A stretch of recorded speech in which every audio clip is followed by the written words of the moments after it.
Good evening all of you and welcome to today's daily test paper discussion. आज हमने conduct किया था daily test paper NDA का 52 number. तो इस पर्टिकुलर वीडियो में we are going to discuss the question of this paper. तो let's start with our first question. आज के पेपर का पहला क्वेश्चन ये था कि हमारे पास में तीनों वेक्टर है ए बी एंड सी और तीनों के तीनों यूनिट वेक्टर है। दैट मीन्स तीनों का जो मैग्नीट्यूड है वो 1 है और हमें पूछा जा रहा है कि A vector minus B vector के मैग्नीट्यूड का square whole square plus B vector minus C vector के मैग्नीट्यूड का whole square plus C vector minus A vector के मैग्नीट्यूड का होल स्क्वायर की जो वैल्यू होगी दैट डज नॉट एक्सीड, मतलब किससे ज्यादा नहीं हो सकता है। तो सबसे पहले तो यहाँ फॉर्मूला लगा लो। तो उसके अकॉर्डिंग ये हो जाएगा ए मैग्नीट्यूड का स्क्वायर प्लस बी मैग्नीट्यूड का square minus 2a dot B, क्योंकि एंगल कुछ दिया नहीं है। अगला हो जाएगा बी मैग्नीट्यूड का स्क्वायर प्लस सी मैग्नीट्यूड का square minus 2b dot C, और उसका अगला हो जाएगा सी मैग्नीट्यूड का स्क्वायर प्लस ए मैग्नीट्यूड का square minus 2c dot A. अब अगर मैं A square B square C square B square C square C square A square को ऐड कर दूं तो सारी चीजें दो बार आ रही हैं। तो यहाँ पे बन गया 2 टाइम्स ऑफ ए मैग्नीट्यूड का स्क्वायर प्लस बी मैग्नीट्यूड का स्क्वायर प्लस सी मैग्नीट्यूड का स्क्वायर। अब ये तीनों वेक्टर अगर यूनिट वेक्टर है तो 2 इंटू वन प्लस वन, मतलब यहां से तो 6 आ गया। अब बच गए हमारे पास में minus of 2 times of A dot B plus B dot C plus C dot A, जिसको मैं रिप्लेस कर सकता हूं विद द फॉर्मूला, क्योंकि ये भी फॉर्मूला तुम्हारे ए प्लस बी प्लस सी के होल स्क्वायर से आया है, तो उसको मैं रिप्लेस करके लिख सकता हूं A vector plus B vector plus C vector का whole square minus of A vector के मैग्नीट्यूड का स्क्वायर माइनस बी वेक्टर के मैग्नीट्यूड का स्क्वायर माइनस सी वेक्टर के मैग्नीट्यूड का स्क्वायर। अब ये 6 माइनस, अब देखो ये सारे यूनिट वेक्टर हैं तो ये टोटल तुमको -3 देंगे। ये वैल्यू को तो अभी तुम छोड़ ही दो। अब जैसे ही तुमने ब्रैकेट को ओपन किया तो ये -3 यहाँ पे आके +3 हो जाएगा, 9 बन जाएगा, और 9 माइनस ए प्लस बी प्लस सी के स्क्वायर की वैल्यू आ जाएगी। दैट मीन्स इतना तय है कि जो भी वैल्यू है वो 9 या 9 से कम आएगी। तो ऑब्वियस सी बात है, इसका आंसर हो जाएगा बी ऑप्शन। अगला क्वेश्चन है कि तुम्हारे पास में एक प्लेन है which is passing through the intersection of these two plane. हमने पहले भी डिस्कस किया है कि दो प्लेन के इंटरसेक्शन से जब तुम तीसरा प्लेन निकालते हो तो उसकी इक्वेशन हमेशा होगी first plane plus lambda times of second plane equals to 0। साथ में क्वेश्चन ये भी कह रहा है कि तुम्हारा ये जो थर्ड प्लेन आया है ये 1,0,1 पॉइंट से पास कर रहा है। तो 2 माइनस 0 प्लस 3 माइनस 2, इस पॉइंट्स को पुट कर देते हैं एक्स वाई जेड के जगह में, plus lambda times of 1 plus 0 minus one equals to 0। तो 2 से -2 गया 3, 1 से 1 गया 3 प्लस लैम्डा 0 के इक्वल आ गया, मतलब लैम्डा हो गया -3। अब इस लैम्डा की वैल्यू को अगर मैं इस प्लेन की इक्वेशन में पुट कर देता हूं तो मुझे अपनी प्लेन की इक्वेशन रेडी हो जाएगी। तो 2x minus Y plus 3z minus 2, और लैम्डा की वैल्यू आई है -3, तो -3, एक सेकेंड, नहीं माइनस लैम्डा है तो लैम्डा आ गया +3, तो +3 into X plus Y minus Z -1 equals to 0। अब यहीं से सॉल्व कर लो, ये इक्वेशन आ रही है 5x प्लस 2y, अगला term 3z minus 3z cancel हो जाएगा, और यहां से आ गया 5x, ये माइनस का 5 इज इक्वल्स टू 0। अब तुम्हें करना क्या है, इफ द प्लेन, एक प्लेन जो है ये टच कर रहा है स्फीयर को, मतलब सपोज कर लो ये वो प्लेन है, तो ये टच कर रहा है एक ऐसे स्फीयर को जिसकी इक्वेशन तुम्हें दे रखी है X square plus Y square plus Z square equals to R square. अब कोई भी प्लेन किसी भी स्फीयर को तब टच करता है जब उस स्फीयर के सेंटर का डिस्टेंस, जैसे इस क्वेश्चन में अगर तुम स्पेयर को ध्यान से देखो तो इसका सेंटर 0 0 0 पे, तो इस स्पेयर के सेंटर का जो डिस्टेंस है प्लेन से perpendicular distance, that must be equals to R, तभी हम लोग कह सकते हैं कि sphere is touching the plane. तो सेंटर 0 0 0 से इस प्लेन की इक्वेशन को जब नापोगे तुम तो ये हो जाएगा 0 प्लस 0 -5 होल मॉडुलस में अंडर रूट का 5 स्क्वायर प्लस 2 स्क्वायर। तो यहां से 5 निकला, नीचे से √29 हो गया, और यही वैल्यू तुम्हारे रेडियस की होगी, और यही तुम्हें क्वेश्चन ने पूछा है, तो सी इज द करेक्ट आंसर। अगला क्वेश्चन है, तुम्हें इस वैल्यू को सिंप्लीफाई करके बताना है कि ये इनमें से किसके इक्वल होगा। तो सबसे पहले 1/8 को बाहर रख लो। अब 3 माइनस 4 कॉस 2x को कुछ नहीं करेंगे, लेकिन कॉस 4x का फॉर्मूला होता है 2 कॉस स्क्वायर 2x माइनस 1। जैसे कॉस 2x का फॉर्मूला होता है 2 कॉस स्क्वायर x माइनस 1, तो उसी तरह से कॉस 4x का फॉर्मूला हो गया 2 कॉस स्क्वायर 2x माइनस 1। अब इसको थोड़ा क्वाड्रेटिक के फॉर्म में इमेजिन करो तो ये कुछ ऐसा बन गया है तुम्हारा।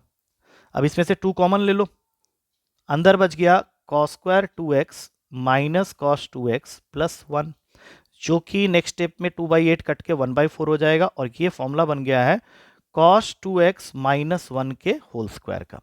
अब cos 2x को तुम लिख सकते हो 1 minus 2 sine square x, minus 1 पूरे का होल स्क्वायर। तो 1 माइनस 1 कैंसिल हो गया, 2 का स्क्वायर करोगे तो 4 आएगा, जो कि नीचे वाले 4 से कैंसिल हो जाएगा और तुम्हारे पास में खाली बच जाएगा साइन के पावर में 4x। तो that is C option, C is the correct answer. अगला क्वेश्चन है कि one side of a triangle is double of the other. Suppose करो मैं एक ट्रायंगल ले लेता हूं ABC और इसमें ये वाला साइड जो है A, ये मान लेता हूं कि B साइड का डबल है, मतलब A is equals to 2B। तो और क्या दिया हुआ है, and the angles opposite to these two sides differ by 60। इसका मतलब है कि अगर मैं इसको थीटा लूं तो मुझे इसको लेना पड़ेगा थीटा प्लस 60। अब इसमें साइन रूल लगा लो। साइन रूल क्या कहता है, A upon sine theta plus 60 is equals to B upon sine theta. मतलब एक तरह से A by B equals to sine theta plus 60 upon sine theta. और A 2B के इक्वल है तो 2B यहाँ जैसे ही लिखोगे तो ये 2 हो जाएगा। अब इसका फॉर्मूला खोल लो, sine theta into cos 60 plus cos theta into sine 60 upon में साइन थीटा। क्रॉस मल्टीप्लाई करने पे 2 साइन थीटा आ गया। कॉस 60 की वैल्यू होती है 1/2, तो ये हो जाएगा sine theta by 2 plus sine 60 होता है √3/2, तो ये √3/2 कॉस थीटा। अब क्रॉस मल्टीप्लाई करने पे रिलेशन आ गया 4 sine theta minus sine theta is equals to √3 cos theta. तो अल्टीमेटली जो मुझे दिख रहा है वो यही हो रहा है कि tan थीटा की वैल्यू आने वाली है √3/3, दैट मीन्स √3/3 √3 1/√3 हो जाएगा। इसका मतलब है थीटा हो गया 30 डिग्री का, और दूसरा एंगल अगर ये थीटा 30 का है तो दूसरा 90 का हो जाएगा, बिकॉज थीटा प्लस 60 है तो 90 हुआ जैसे ही, right angle triangle is the correct answer. अगला क्वेश्चन है कि there is a 60 metre high tower. एक टावर बना लेते हैं 60 मीटर का। ये सपोज टावर है, इसकी हाइट दे रखी है capital H 60 metre. From a 60 metre high tower the angle of depression of the top and bottom of a house, इसको हाउस मान लेते हैं, इसको छोटा h दे देते हैं, हाइट ऑफ द हाउस को छोटा h ले लिया। तो टॉप को जब देख रहा है तो वहां पे एंगल ऑफ डिप्रेशन बन रहा है अल्फा का, और जब बॉटम को देख रहा है तो एंगल ऑफ डिप्रेशन बन रहा है बीटा का। और तुम्हें यही बताना है कि if the height of the house, मतलब स्मॉल h की वैल्यू तुमको दे रखी है 60 sine beta minus alpha whole upon में x, ये तुमको ऑलरेडी दे रखा है, तुमको x की वैल्यू बतानी है। अब तुम पूछोगे सर ये x कहाँ पे है, तो x हमें एक्चुअली फाइंड आउट करना है x है क्या चीज।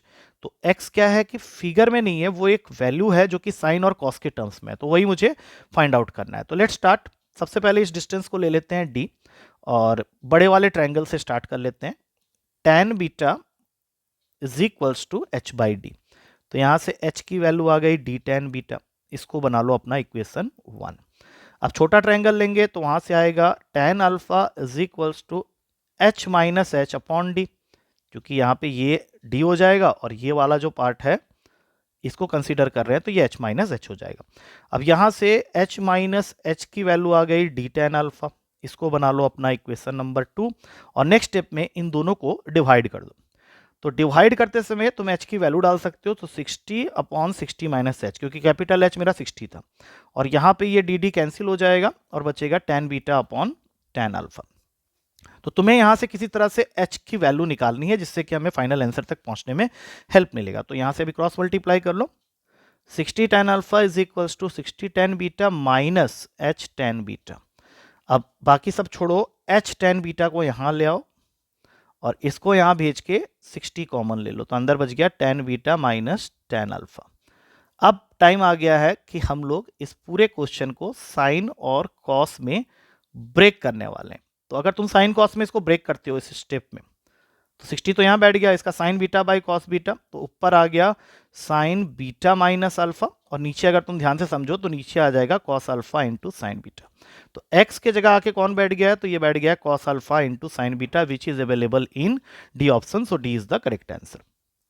नेक्स्ट क्वेश्चन है, तुम्हें ये इक्वेशन दे रखी है tan inverse whole under root में x into X plus 1 plus sine inverse whole under root में X square plus X plus one, और ये वैल्यू इक्वेटेड है पाई बाई 2 के साथ में। तो क्वेश्चन पूछ रहा है कि how many real solutions are possible for this equation. तो इसको करने के लिए सबसे पहले तुम्हें ये समझना है कि tan इनवर्स डिफाइन होगा जब तुम्हारा रूट के नीचे जो वैल्यू है that must be greater than equals to 0। इसको बना लो अपना पहला इक्वेशन। और X square plus X plus one जो कि साइन इनवर्स के साथ में डिफाइन है, तो उसका प्रिंसिपल रेंज अगर रूट के नीचे है तो 0 से 1 के बीच में होगा।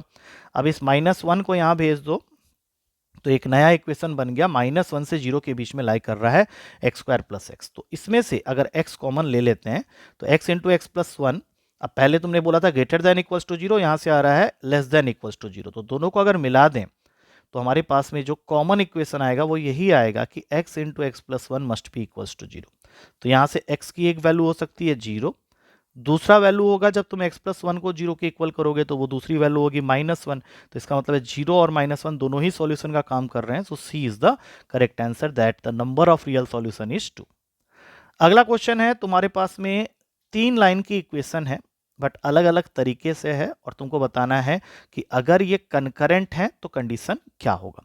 तो ऐसा करते हैं, y की जो वैल्यू है यहां से निकाल लो, -16 is equals to alpha X, और x की जो वैल्यू है इसको यहाँ पे पुट कर दो, तो alpha into T plus alpha. अब होगा क्या, यहाँ से इसको जब तुम ओपन करोगे तो ये कुछ ऐसा देखने को मिलेगा। तो हमें तो टी की वैल्यू चाहिए, तो हम लोग इसको यहाँ भेज के अल्फा को भी नीचे कर देते हैं। अब इसमें से माइनस का साइन कॉमन लो, तो ये बन गया 16 by alpha plus alpha square equals to T. अब यहाँ पे तुम देख सकते हो इस पार्टिकुलर जगह में कि this question is now in this form, a F X के पावर में n plus B upon F X के पावर में n, और इसके लिए मैंने बोला था कि this value is always greater than equals to 2 root A B. तो माइनस तो फिक्स है, उसको छोड़ दो, 2 a है तुम्हारा 1 और b है 16, तो इसकी वैल्यू जो t की होगी that will be greater than equals to 2 root 16, और रूट 16 की वैल्यू 4 होती है तो t की value greater than equals to 8 होगी। तो that means least positive value of t जो होगा वो 8 होगा, दैट इज डी ऑप्शन। अगला क्वेश्चन है, तुम्हारे पास में सर्कल की इक्वेशन है, रेडियस निकालना है। रेडियस का फॉर्मूला होता है अंडर रूट का G square plus F square minus C. G यहाँ पे कॉस थीटा है तो कॉस स्क्वायर थीटा, एफ तुम्हारा साइन थीटा है तो sine square theta, minus C करने जाओगे तो +8 हो जाएगा। Cos square theta plus sine square theta 1 होता है, 1 + 8 9 होता है, रूट 9 होता है 3, तो आंसर हो गया तुम्हारा बी। अगला क्वेश्चन है तुम्हारा, अरे यार ये अटक गया फिर से,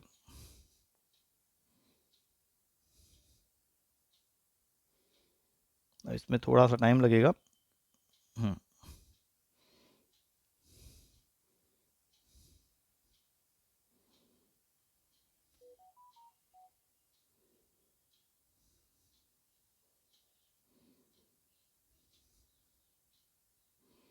हमने 8 तक डिस्कस कर लिया, मुझे बैक लेना पड़ा। 9th क्वेश्चन में आते हैं।